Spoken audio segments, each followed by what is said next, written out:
All right. Well, thank you so much for this opportunity for me to share with you about what I do, what I'm very passionate about.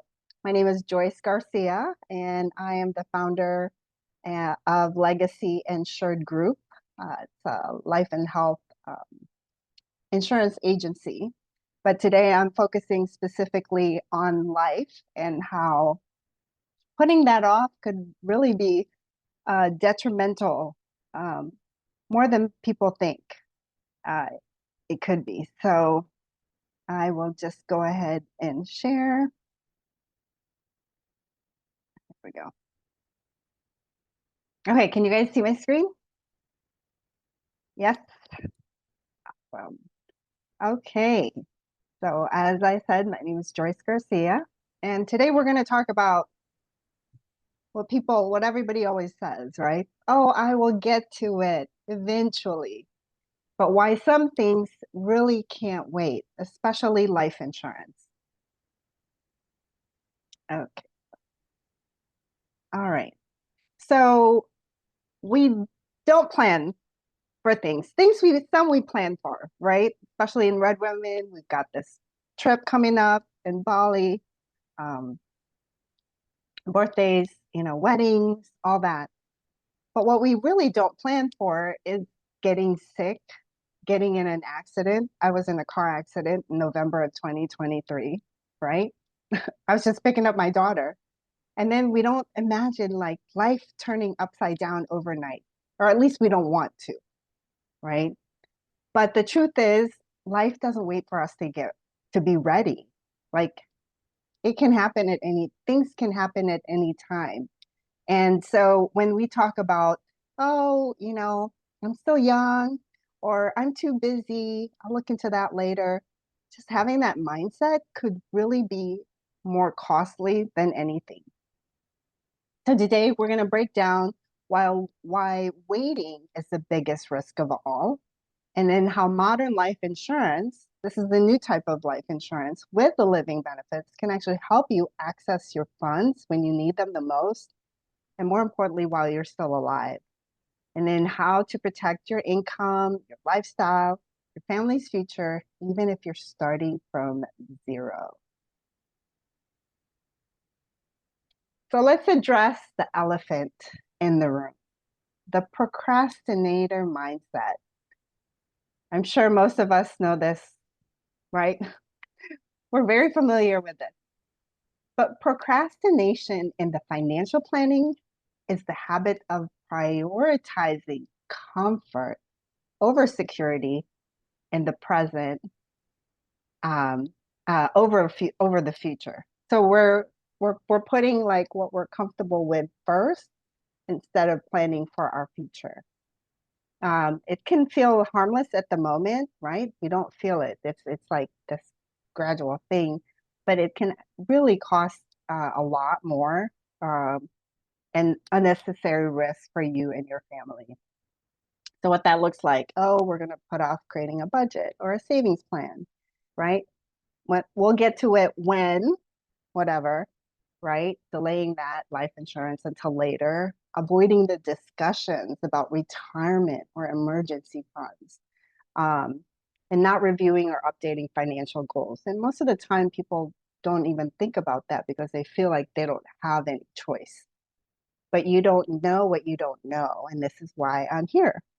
So, why do people delay life insurance? Again, like I mentioned earlier, people think like, oh, I'm too young, too expensive. I don't understand it. Oh, I'm healthy now. I'll get it later.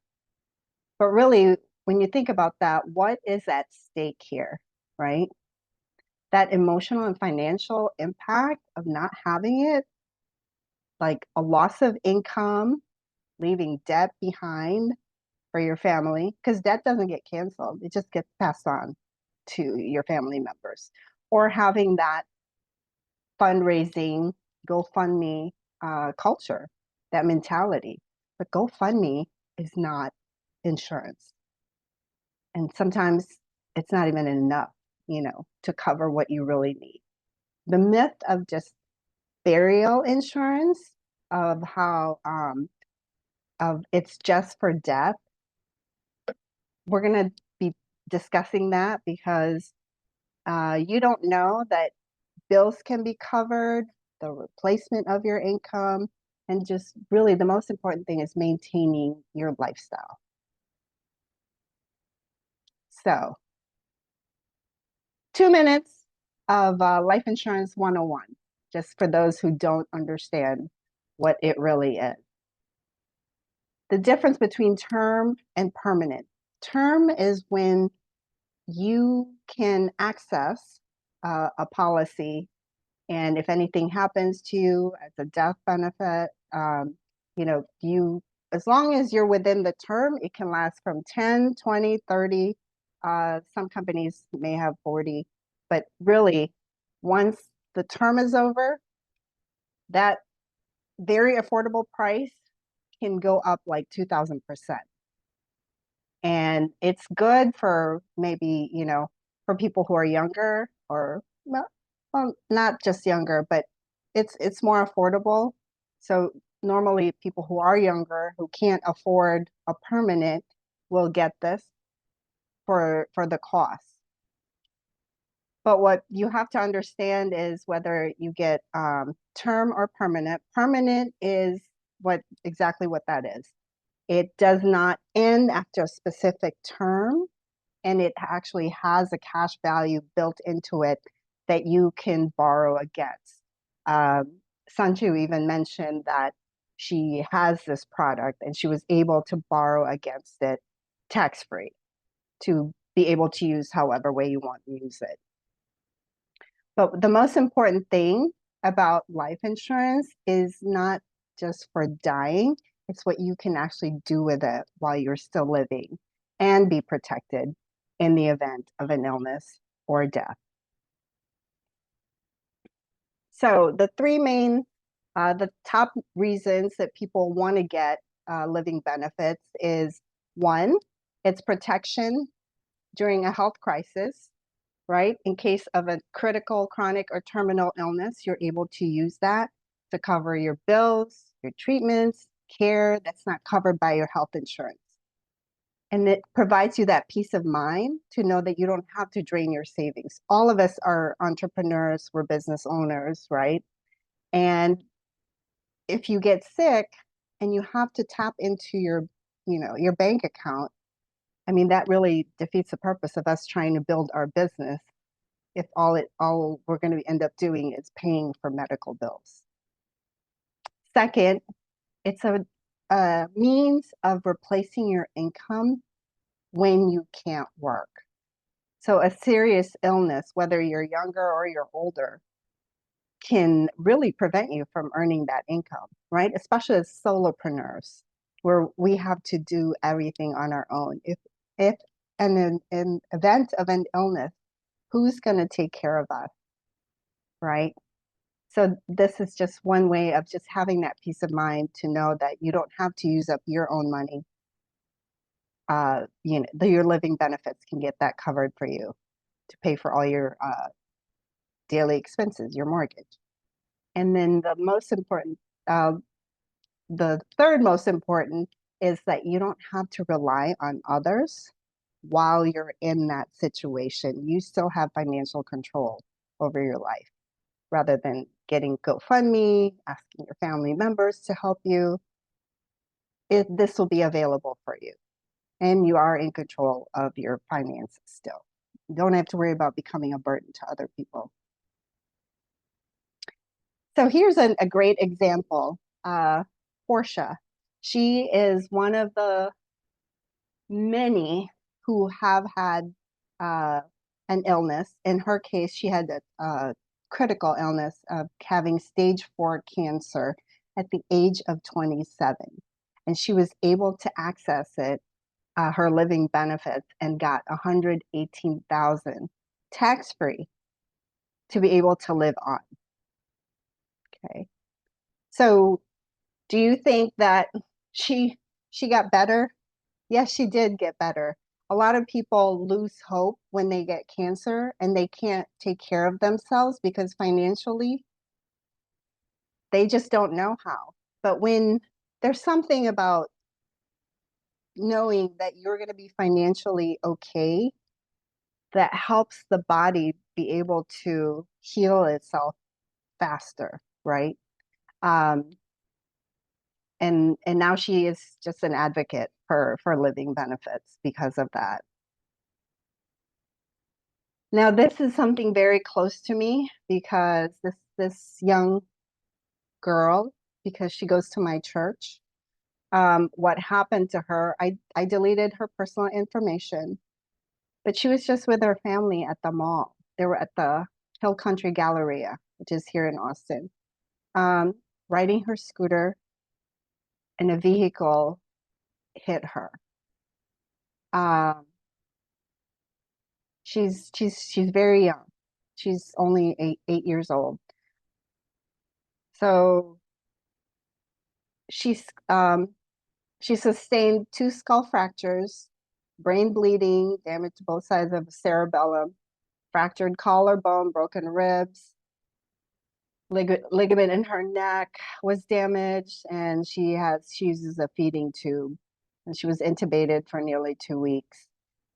And now what they're facing is, hyperbaric oxygen therapy, $14,000 per treatment, $12,000 for an at-home chamber, and then going to travel, for intensive therapy for her motor, speech, feeding, etc. That's $8,000 per session. Functional neurology, $7,000. Ongoing hospital bills, all this. Now, a child as young as 14 days old can be covered as well. And this is one of those, I wish I spoke up and shared this with people, especially with someone who goes to my church. But I did it. And this is something and that's why I'm very passionate about this now. Now it's like, I need to let as many people know about this as possible. And, this is just to give you an example of someone who claimed their living benefits and received this tax-free check, right? And here, another, Shan Russell is a certified financial planner that I follow. And, he talked about back in 2007, the wealthiest 1% of Americans held 22% cash value inside their permanent life insurance policies. Why? Because of the tax-free benefits and then the compounding interest of how it grows. Today, they own 28.6%. Another strategy that we can do is being able to pay off your debt and not only grow your cash value in there, but pay off your debt if you own a mortgage. Here is Jane Bond. We changed her name for privacy purposes, but she had 30 years to pay off all her debt, including her primary mortgage, which also had a HELOC. But we were able to cut that into 9 years and 4 months, saving her over $100,000 in interest. And more importantly, the time, by the time she was able to pay off her debt, that just freed up income that she had to use however way she can, right? So ask yourself this: what if your future self could thank you for one decision that you could make today? What would you choose, right? Would it be for protection, for yourself? Or if you feel like, no, I probably won't qualify for this for whatever reason, you have family members that you can protect. If not for yourself, protect your family members. Book a free consultation to ask questions. I could review any existing policies that you have that you're not sure of how it works. I have a free worksheet that you can have if you'd like. just feel free to message me and really just stop delaying and let's start protecting. So, if anyone has any questions, okay, I'm short of 3 minutes earlier from our schedule, but if anyone has any questions, this is a great time since we have plenty of time for this.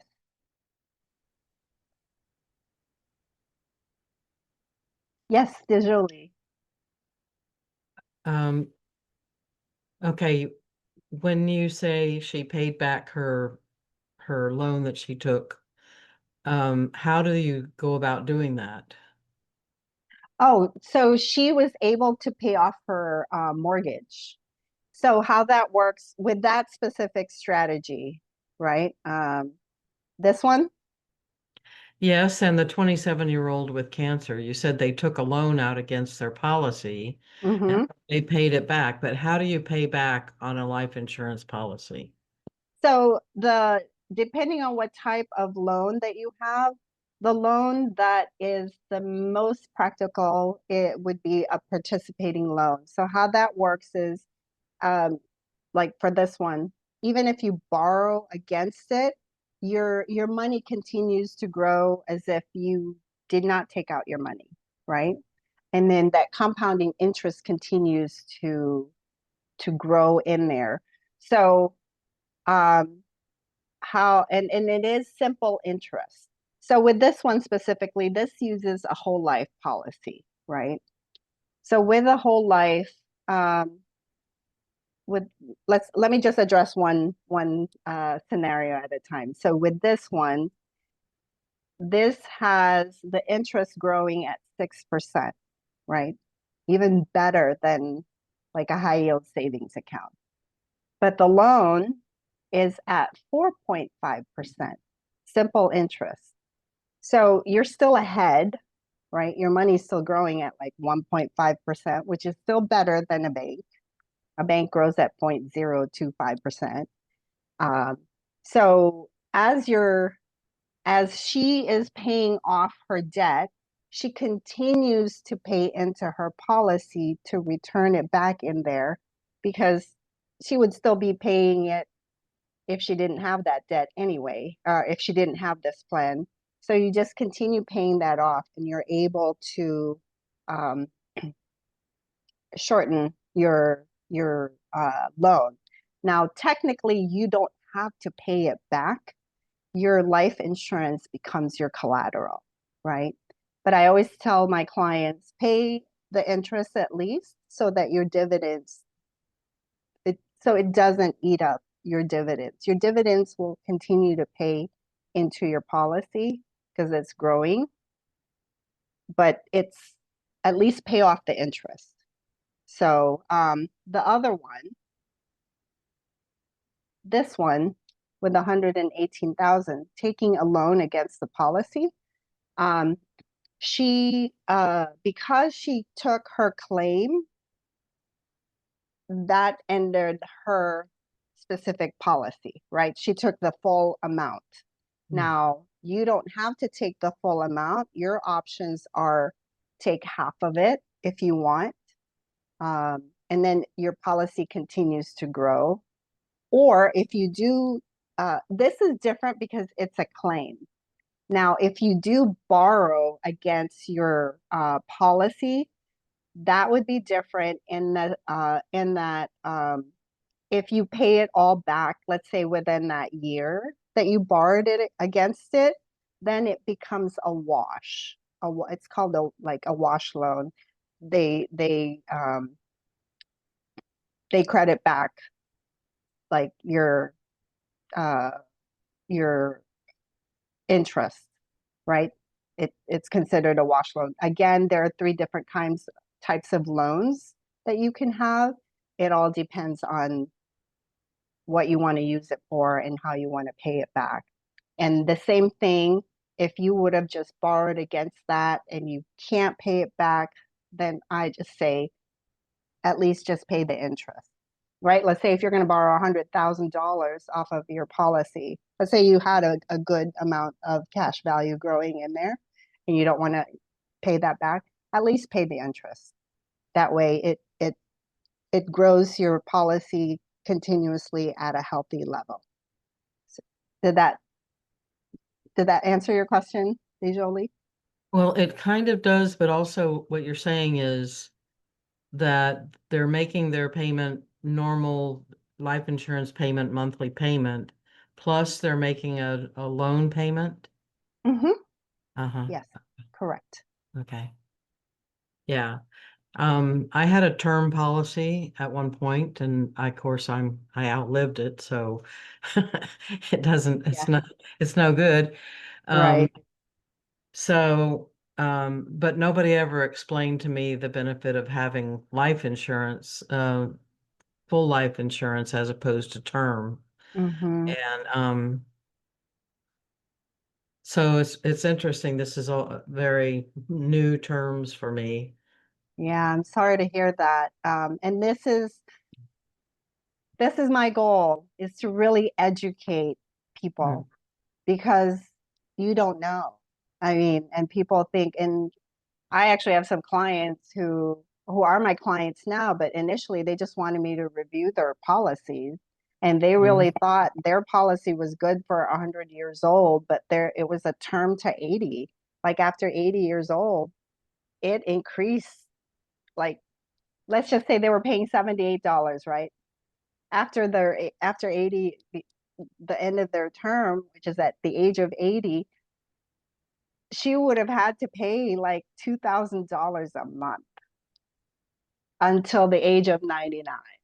But that's what most people don't understand, and that's what I really want to do is educate as many people as possible. mm. So, um, I didn't know that it could be used for the same thing that term is for, like if you get an amputation or you're sick or whatever.